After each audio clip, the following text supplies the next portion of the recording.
Assalamualaikum warahmatullahi wabarakatuh.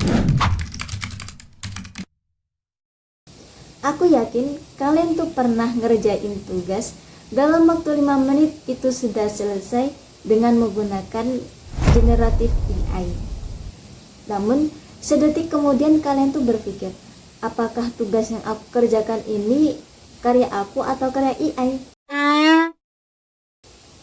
Nah, kalian juga pernah nggak sih berpikir kalau kita terus-terusan mengandalkan AI, sebenarnya kita tuh lagi menambah skill atau malah kita tuh digantikan oleh AI tersebut? Oke, halo semuanya, selamat datang di ruang diskusi digital dengan saya Diana Muhibatul Habibah, mahasiswa Sistem Informasi Universitas Sunan Gresik, yang juga lagi belajar navigasi di dunia digital teknologi yang makin canggih ini.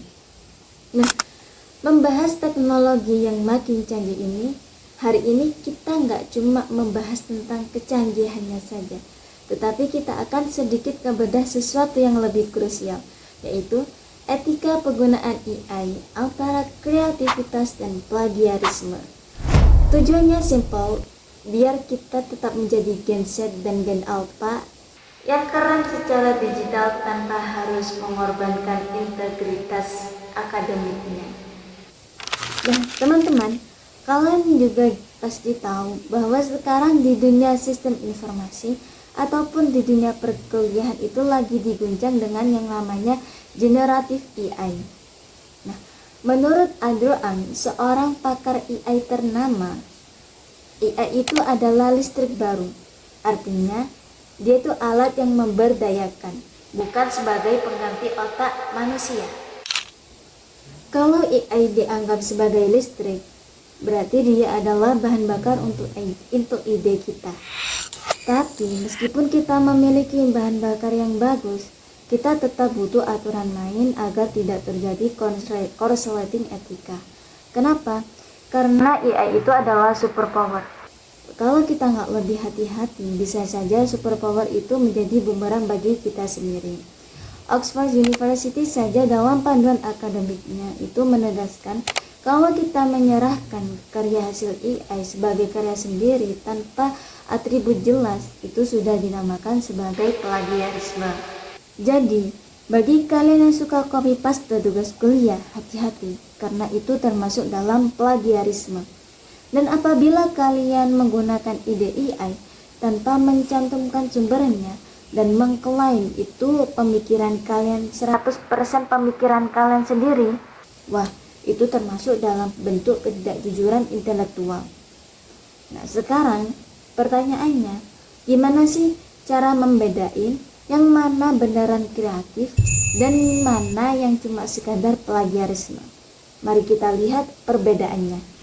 Nah, yang pertama, kreativitas. Misalnya nih, kalian meminta AI untuk buatkan video outline TikTok tentang sejarah komputer.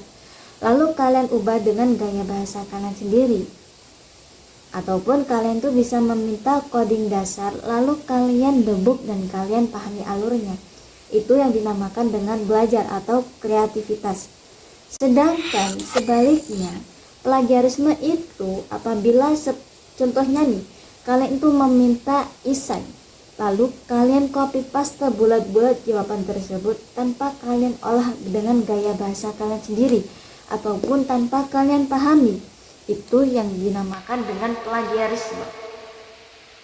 Jadi, dari semua perbandingan tadi, apa sih kunci utama yang bisa kita pegang sebagai mahasiswa?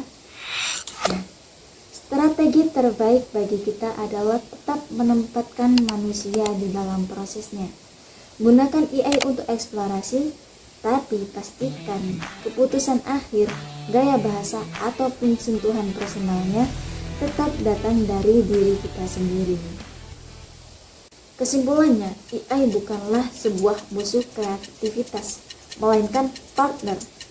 Partner yang baik harus didasari dengan sebuah kejujuran. Jadi, jangan biarkan teknologi canggih bikin kita malas berpikir kritis.